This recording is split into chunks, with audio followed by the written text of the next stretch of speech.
Hello and welcome to UFC Inside the Octagon. John Gooden, Dan Hardy, your hosts as usual. So this week the focus is very much on UFC 218, and on today's show we'll be taking a look at the main events for the UFC's featherweight title. The reigning champion Max Holloway will be looking to make his first title defence against the man many believe to be the greatest ever 145-pound fighter, Jose Aldo. Holloway finished the Brazilian legend when they first met, and now destiny will see them go to war for a second time. I don't know what you had in mind, but here we stand on opposing sides. Let's go to war. Let's go to war!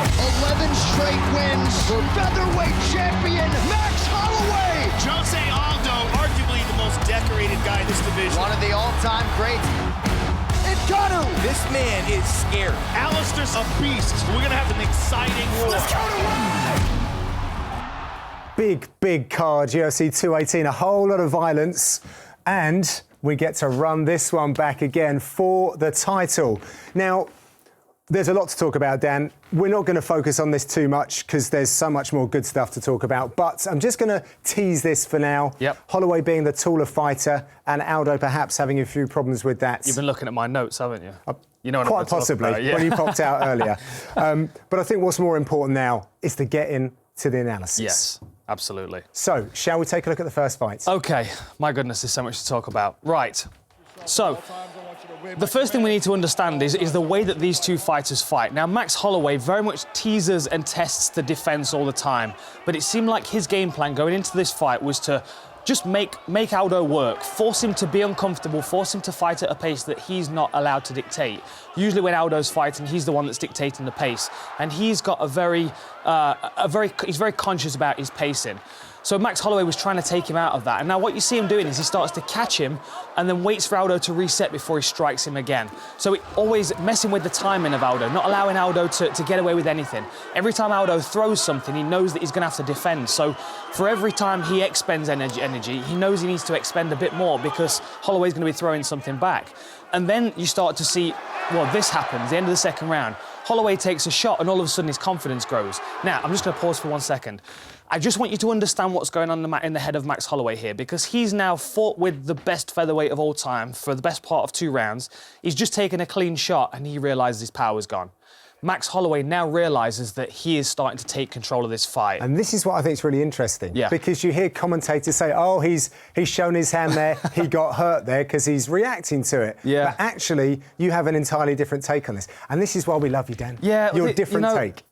I mean, yeah, when you get hit and you smile, of course you're registering that you've been hit with a good shot. Yeah, sometimes it it's doesn't not necessarily false. mean that it's affected you, though. Sometimes you're going to smile because you've been hit clean and it hasn't affected you. Sure. And I've been in that situation a few times. Marcus Davis cracked me and I felt it was a big shot, but then all of a sudden I'm like, oh, well, that's his best shot. And that's exactly what happened to Holloway there. He took a shot, then he starts to realise that he's dictating the pace. Then we see the Stockton slap come out. Yeah. Like, you can see the confidence is on the rise. And Aldo now starts to see this confidence on the rise, so he feels like he's got to throw back. So every time Holloway does something, Aldo tries to make a big statement like the spinning back kick at the end of the round. Now, Aldo goes back to his corner. Me reading this, that tells me that Aldo goes back and he looks a little bit deflated. He feels like the fight's getting away from him a little bit. I'm not saying he wasn't doing good work in the first 2 rounds, but I certainly feel like at the end of the second round, he was feeling the fight slipping away from him. Max Holloway walks back to his corner, and what's he doing? He's nodding to himself. Look at this. So Aldo goes back, he's kind of down, he looks for his corner, takes a deep breath. He walks back, he looks at his corner team and he nods. So then he starts to be a bit more brave, starts to push the pace. He's quite happy to get in exchanges with Aldo because he wants Aldo to throw back. What he's trying to do is to touch Aldo, get Aldo to reply, and then he waits for him to reset, and that's where the finish comes from. He throws the 1-2, he knows Aldo's just going to reset to the same position, he throws straight down the pipe again. 1-2, reset, bang, bang. Genius. He's testing the defence. He's looking for the right movements, the right replies for him. And obviously the finish, I mean, we don't really need to cover this a great deal. When he got that knockdown, it was just an avalanche. This was the end of the fight. Max Holloway knew the fight was over. Aldo now not only is on the defensive, but his energy systems are starting to deplete. He knows he's stuck under a very big, heavy featherweight that's got good control over him, that's just, slowly ground and pounding him. At that point, Max Holloway had already won the fight in his head. To be honest, I felt like when he went back to his corner at the end of the second round, he was like, this fight's mine. I've just taken a good clean shot from Aldo. He's already on the back foot. I can see him starting to deflate. And then that's when he gets the Diaz, the hands come up, the Stockton slap comes out. His confidence was on the rise. For Max Holloway, it wasn't about winning the rounds as they go along. And this is something I want to focus on today is their energy expenditure, how they manage this. Because, well, think about it this way. So, for Aldo, imagine he's a 25-minute fighter. He's been fighting consistently over 25 minutes for the majority of his career now because he's been defending his belt. So he's preparing for 25 minutes, but I don't think he's a 25-minute fighter. It's almost like he has 22 minutes worth of cardio and he tries to negotiate the expenditure each round. So you'll see sometimes he'll look up at the timer, he'll go for a big dramatic takedown at the end of a round or a spinning kick or something like that to make a statement. He's very conscious of how he appears on the judges' scorecards and how he's edging the fight. The one that I always go back to is the Mark Hominick fight. He dominated him for 4 rounds. The 5th round, he took it off. He threw 3 punches. He did nothing in that last round. And so he's more conscious about winning on the scorecards, whereas Max Holloway is there for the fight. He's there to beat you up. And I feel like the way that Max Holloway fights, there's almost a disregard for his energy systems. He wants to push you and test you and see where your energy systems are at because he feels like he can go all day. And obviously that's a huge weapon coming in against Aldo because we've seen him fade. We know that his energy is finite. We know that there is a point where he does start to drop off and then there is an opportunity, if you've got conditioning, to start to take control. I'm surprised it was so early because for me, Aldo won the first 2 rounds. The last seconds that you showed there was definitely the turning point. Now we've seen this and we've spoken about it at length as well off camera. But for me, he was winning that. But that's a long way for him to still go in the fight if his energy systems are down. But that's the beauty about a 25-minute fight because you can burn the first 10 minutes if you're confident you're going to win the next 15. Yeah, well, exactly. So, like, Holloway got in there basically to push Aldo to the point where he could start. Yes. And I thought that's a very interesting way. He's constantly testing him. Testing. He teases and tests the defence. He looks for holes in it.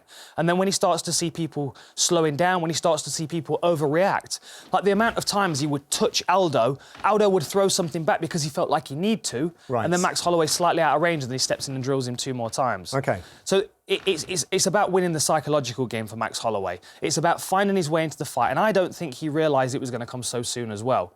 But there are certain things that Aldo was missing from his game that I was expecting to see that I also want to talk about. Yeah, OK, well, the post-mortem, really, it's come out that Aldo and his camp said that he had a leg injury. Now, that's why we haven't seen him throw a leg kick in that fight.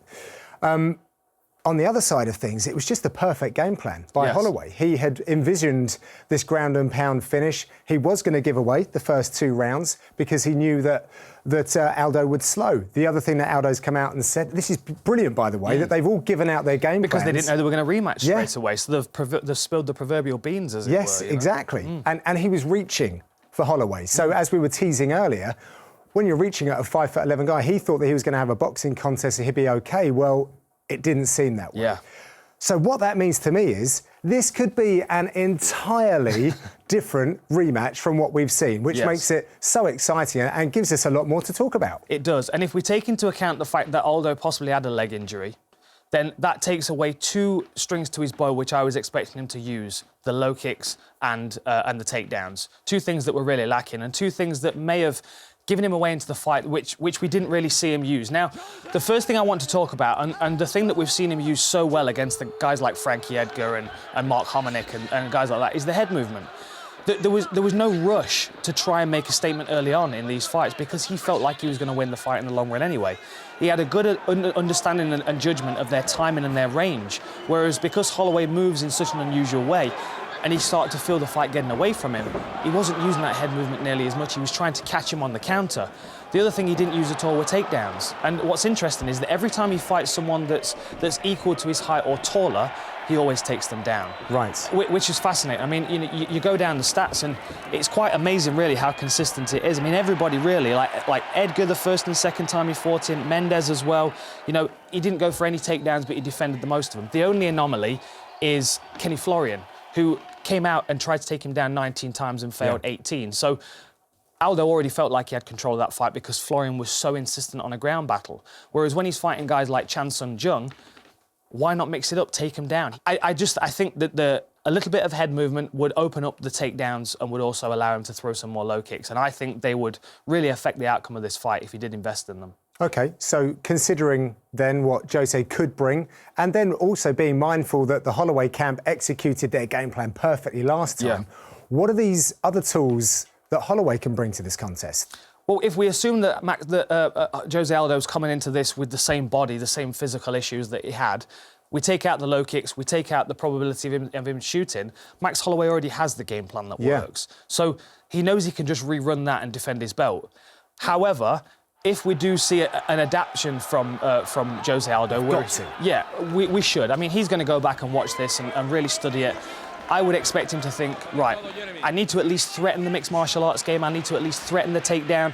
So that's where Max Holloway's takedown defence comes into play, which is excellent. One of the highest in the division, I think 4th in the division. Beautiful balance, beautiful footwork, really good at just staying on his toes. I mean, look at the adjustment of his feet. Very, very fast feet moving backwards and creating space for himself. And then one other thing that we start to see him doing is once he's now got the time in, he starts to look for the neck. And he doesn't, this isn't not a primary game plan. He never really goes out there and looks to take people to, to a submission. He never looks to choke them out. But when he starts to realise they're reaching for these takedowns, then he starts to wrap the neck. And that becomes a second line of defence for him, which obviously he used against Cub Swanson with great effect. Look at this beautiful work. He wraps it, and as soon as he's here, let's just have a look at this. So you can see how high he's cranking that. So the arm's under the chin. He's got a good grip under the palm and he's lifting that. You can see how high his elbows come in here. So Cub Swanson's doing the right thing to bail out of it. He's trying to get to his back. He's trying to create some space. But Holloway knows it. He's clamped on so tight, and as he follows into the floor, watch this. Let me just...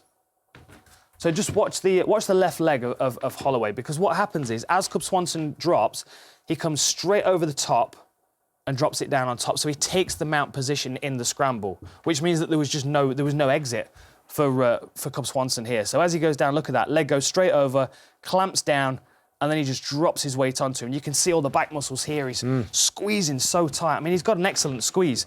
But this, more than anything, is a second line of defence for takedowns. So you've got to think, if Aldo then starts to level change, starts to threaten the takedown, once Holloway's defended a couple, then he's going to start to look for the choke as well. So that's going to be a secondary thing that Aldo's got to deal with, which may have been a deterrent in the first fight, knowing that Holloway chases the neck if you do fail a takedown. Possibly that was why Aldo did take out his takedown offensive, but I think he has to go into this one with more of a mixed martial arts game. I mean, if it was the leg injury that took out the low kicks, then hopefully that's solved and he can start throwing them. The thing that concerns me is that he's been doing so much boxing. He's been working with a lot of boxers, so he's kind of fallen into a boxing mentality. And the majority of the time when he's fighting people, he is outboxing them. The guys like Frankie Edgar, because he just has an understanding of their timing. They're good at the boxing fundamentals, so it becomes rather predictable. Whereas Max Holloway is anything but predictable. You know, the stance switching, the level changing, working body shots, his confidence to step into range and try unusual things. I really felt like it kept, more than anything, psychologically, it kept Aldo on the back foot because he really just couldn't prepare for it. Yeah. Another thing that we didn't see so much of from Holloway in this is something that we've spoken about on Inside the Octagon before, and that is his stance switching. You just spoke about it a moment ago, but it's a really big part of his game. It is, and he uses it to great effect. And one of the reasons why I think this is beneficial, and we see it in the Cole Miller fight more than anything, if you've got someone that's moving forward in a straight line but they're switching their stance, it's very difficult for you to judge the safe exit side.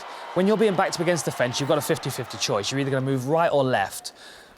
Holloway away from a power hand, maybe? Is that what you're trying to exactly. avoid? That's what you're doing. There's always going to be a side that's more open than the other. Right. But when you've got someone that's moving forward aggressively and at speed, throwing a plethora of different techniques, you're forced into a defensive shell, so you back up in a straight line, as we saw against Pettis, as we saw in the Lammers fight as well. He's excellent at backing people up against the fence, and I think a part of the reason for that is because he stance switches. Now this is beautiful, and this really shows his understanding of his opponent, his ability to read them. So in the Cub Swanson fight, Cub was already having problems with the unpredictability of his movement. Cub's quite an unpredictable fighter anyway, but because he's a power puncher, I love Cub, he's one of my favourite fighters, but he spreads his weight and he holds his hands kind of like Lineker, like I'm going to knock you out with one punch. Yeah. And the issue with that is that then you start looking for that single shot, which then becomes predictable. So Max Holloway, throwing a high volume of techniques, he's able to overwhelm him because he's only really got 1 or 2 shots to look out for. Okay. So what Max Holloway does here, and we're watching the right hand, he shows him the right hand. He feints it, and you see Cub Swanson react. Now, Cub, as you can see, is in an orthodox stance. He slips to the inside of the punch, and he throws a jab, like a split jab, to try and sting him on the way in. So I'm gonna slow this down so you can see the feint. So Holloway's in front of him. He's going to show him the right hand, and the reaction that Cub Swanson has is basically what sets up the body shots. So here's Holloway. He's just teasing. He's just drawing the guard. Shows the right hand. Beautiful. You can see that. You can see that it looked like he's really committing to that as well. It looks Lovely. like he's going to sprint forward. Yeah. It looks like he's powering off that back leg. Yeah. His whole posture, from Cub Swanson's perspective, is that he's going to throw a really powerful right hand down the centre. So what Cub Swanson's now doing is dipping his head off to the side to avoid that right hand, and he's trying to catch him on the way in, almost like a joust, like forcing him to run onto a stiff arm jab, basically. But as he does it, instead of Max Holloway posting on this back leg, you're going to see him bring it forward and post it to the outside of Cub Swanson's leg, which then allows him to attack from a different angle. Again, switching through to southpaw. So watch this. He's feinted. Cub slips towards the outside. His lead hand goes out to catch Holloway, but Holloway slipped on the inside of it. He's a big guy as well to get inside here. Beautiful work. So now he knows that this arm's taken care of. He knows the next thing that Cub Swanson's going to do is probably chamber this right hand to throw it. So his foot's on the outside. Let me just move it forward one more frame so you can see that clearly. Bang. And look how deep that is. Look how... Let me just use the blue so we can see it better. Perfect for a takedown as well, if he was a wrestler. It's really nice work. He's so deep. He's way past the lead leg of Cub Swanson. He's inside, so there are no real danger shots here. And you can see this hand here is chambered, ready to dig that into the midsection of Cub Swanson, who's already exposed because he's leaning over. The midsection's wide open. So he steps through. Bam, bam. 2 shots. I mean, it's just so difficult for Cub Swanson to prepare for those things. And you've got to think, when you're fighting a guy like Jose Aldo, let's assume that he does have 22 minutes of cardio, that he's got to measure out evenly over 5 rounds to make sure he wins on the judges' scorecards if it goes that far. Then you've got someone that starts to hammer big body shots into you. Immediately, your energy systems are affected because every time you get hit in the body, you've got to contract. It forces air out of your lungs. Right. It forces you to contract, so you're not taking deep breaths in. You're not able to manage your heart rate. It affects everything when it comes to those longer fights. This is why when things play out over 25 minutes, you can invest in those things. Much like in boxing, you can invest in a longer game plan. You can invest in body shots because you know if it gets, 25 minutes into the fight, that's going to be a factor. That's going to start to take effect. Whereas in a 15-minute fight, it doesn't play out quite as much. Watch this, for example. Just watch the presence of mind. And this is, again, Max Holloway's flurrying forward. He's forced Lamas to pick a side. So he's chosen a particular side now, which means Holloway can then tailor his attack to that direction. So as Lamas is backing up here, you can see Holloway swarming, and he throws that shot to the midsection. Just right look in the at that. plexus, yeah. And what I want you to watch is look at where the guard is here, guarding his head. Elbows are up, guarding his head. That's the main focus. He's looking at those head shots. So Max Holloway steps through, again, switching his stance as he's moving. Look, southpaw to orthodox, leans forward, bang. Immediately you can see the elbows drop. The posture changes of his opponent. And then if you watch the replay, you'll see him a better version. Look at this. Where we go. Here we go. So watch this. Flurries forward, head, head, head. Lamas is covering up. Bang! Elbows come down. Yeah. Opens up the head shots. So not only does it start to sap the energy systems of his opponent, but it also opens up other targets. And I said this before. The thing I find fascinating about this is bang, bang, bang, last 10 seconds of the fight.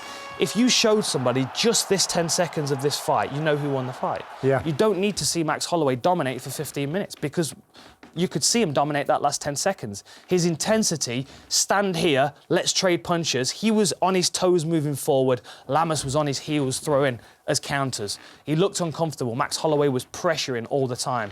And that, again, shows me just the confidence and the conditioning of this young man is enough to push anybody for the full 25 minutes. And that's a huge weapon against Aldo. Do you think, though, the technical nature that made Aldo the longest reigning champion at 145 pounds is enough? His striking?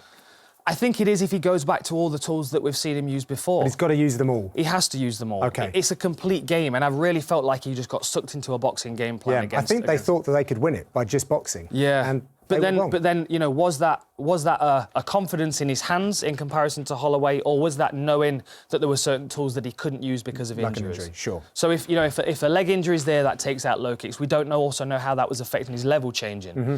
And I keep going back to the stat. Every time he fights someone that's the same height or taller, he employs takedowns. The only time he didn't do that was against Max Holloway. Okay. And if he was going to do it against anybody, it would be Max Holloway because he's the tallest fighter that he's faced.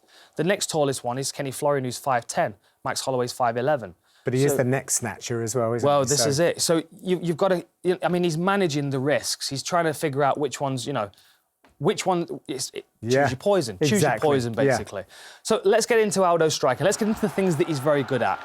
Making people miss is a beautiful skill that he has, but it's all about him not feeling like he has to return the punches. When he rematches people, he starts to get quite aggressive, so he does slip out the way and then he starts to counter. And I would like to see him employ those counters a bit more. Like you watch his rematch against Frankie Edgar and you can see him slips out the way, steps to the side, I'm here. It's like a magic trick, like you didn't see me move. Because if he can slip out the way of Max Holloway, change his angle and then strike, instead of slipping and then resetting in the same line, he's not putting his target in the same spot that Max Holloway can hit. And the other thing that we've got to go back to are the low kicks. And there are so many reasons why these are useful. I mean, look at the effect that he throws with these low kicks. He throws them with full power, he throws them with full confidence. And if he throws these against Max Holloway, not only does it slow down his forward momentum, it slows down his stance changing. But the other thing that you've got to consider is that Max Holloway was looking at teasing the defence, waiting for the reply, and then throwing back. So if Aldo waits for the first shot for Holloway to come, he counters but finishes with a low kick. Because he's aiming quite high into the leg, a lot of the time you see it buckles the leg. Yeah. So it twists his opponent's body into a position where they can't throw a counter punch. Yeah, they have to reset. Exactly. It's almost like a defensive technique, but in order to do it, in order to have effect with it, he has to throw it with aggression. Yeah. He has to really go, right, OK, as soon as Holloway comes, I've slipped and I'm going back at him with 2 punches and I'm going to chop that low kick. Even if it doesn't deaden the leg, it's certainly going to affect his balance, it's going to affect his position to throw back. And one thing, and I've got to pull out a bit of paper because I want to get it right, I'm going with my stand stats. Because, Mr. Brian Stan stats? Yeah, well, we know how much research Brian Stan does, and he pulled out this beautiful stat, which I found fascinating.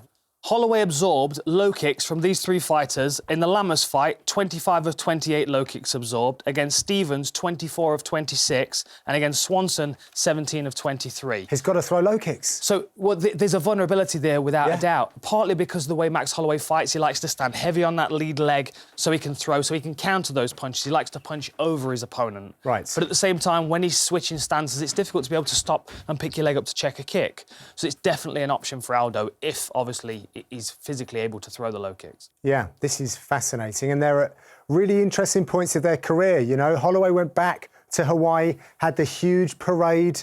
At the end of that fight, we saw Aldo's fans couldn't even look in his direction. Yeah. They were on their knees crying. Yeah. It's quite unbelievable. But Holloway is now experiencing this sense of I'm the champion. You know, I don't need any motivation. I'm here and I don't want to just be the champion. Yeah. I want to be the GOAT, I think he said. I mean, he's on a record-breaking win streak. You know, you look at what is 11 fights into his career, 11 fights into his win streak now. His last loss was to McGregor. Crazy. That was the only time McGregor went the distance at 45 as well in the UFC. So, I mean, Max Holloway could have pulled confidence from that, knowing that McGregor's then going to go on to, A, stop Aldo in 13 seconds and then win the lightweight title and then, you know, do pretty well against Mayweather as well. So, I mean, Holloway can look at that and say, I gave McGregor a pretty good run in the UFC in comparison to everybody else, and he knows how much better he's got. And I mean, he's sparring with Yancy Medeiros there, who's a welterweight now. Yeah, they don't look that. And they don't look that different. I mean, they really don't. So again, Aldo was always. It was always a big storyline when Aldo was going into the fights because he cuts a lot of weight to get down. He's a big featherweight. But then you stand him next to Max Holloway, and these guys are getting bigger. And just consider this. Aldo loves a rematch, as Dan was saying. Yes. He comes back and he's more vicious. But Holloway comes back a new fighter every single time. He's so young. This is one heck of a fight. So thank you to everyone that participated, sent their stuff in. Thank you very much indeed. Continue the conversation using the hashtag Inside the Octagon. Enjoy the fights, and we will, of course, see you next time.